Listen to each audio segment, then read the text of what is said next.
This is lesson 1-5, exploring angle pairs. There are going to be 6 definitions that we're going to go through today, and you have a blank chart to fill in.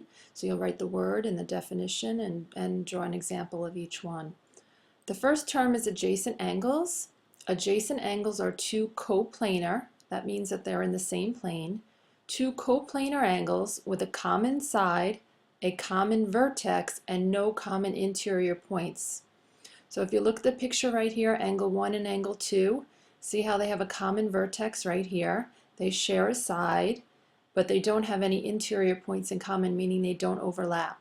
Okay, so that's an example of adjacent angles. Two angles that are next to each other and they share that side and they have a vertex in common. Now these form a straight line. Okay, so they're going to be supplementary, which is another word that we're going to go through. But adjacent angles don't have to be supplementary. Here's another example of adjacent angles right here, angle 3 and angle 4. They just have to share a side and they have to share a vertex and they can't overlap at all. If you need to pause the video at any time to write down the definition or write down your example, please do so. So that's the first word, adjacent angles. The second word that we're going to define today is called vertical angles. Vertical angles are two angles whose sides are opposite rays. Okay, two angles whose sides are opposite rays. So if you look here, I have two lines that intersect. Angle 1 and angle 2, they're both in red. Those are vertical angles. So their sides are opposite rays. So this ray right here and this ray right here are opposite rays. They form a line, and then this ray and this ray are opposite rays. So angle 1 and angle 2 are vertical angles. They also happen to be congruent to each other. And in blue we have angle 3 and angle 4. That's another example of vertical angles. We'll use those a lot in our proofs. Third word we have are complementary angles. Complementary angles are two angles whose measures have a sum, meaning we're going to add them up, a sum of 90 degrees. Each angle is called the complement of the other. So our first picture right here, we have angle 1 and angle 2. We can see that they're complementary because they form a right angle. We have this symbol here for perpendicular, so they equal 90 degrees. Okay, but they don't have to be adjacent angles. This is an example of an adjacent angle. I could just have two angles that are totally separate from each other, angle A, which is 47 degrees, and angle B, which is 43 degrees, as long as they add up to 90 degrees and they're complementary. Again, pause the video if you need to. Supplementary angles are two angles whose measures have a sum of 180 degrees. Each angle is called the supplement of the other. So first picture, angle 3 and angle 4 in red. So they're supplementary angles. We can see that they're supplementary because together they form a line.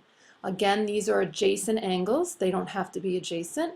Okay, I could just have an angle C, and I guess I lost, and this angle B up here. Angle B is 43 degrees, and angle C is 137 degrees, and together they add up to 180 degrees, so they would be supplementary to each other.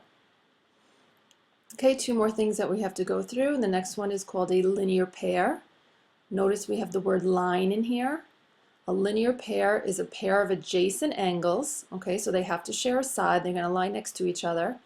A pair of adjacent angles whose non-common sides are opposite rays.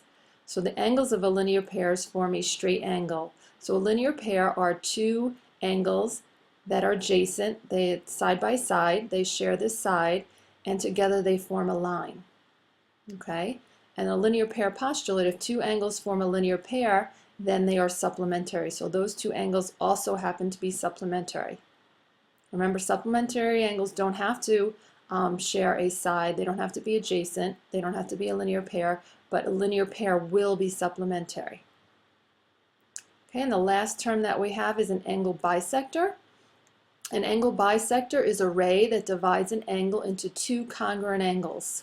So this ray right here, AY, it's the angle bisector of angle XAZ. So XAZ, follow the order of the letters, XAZ.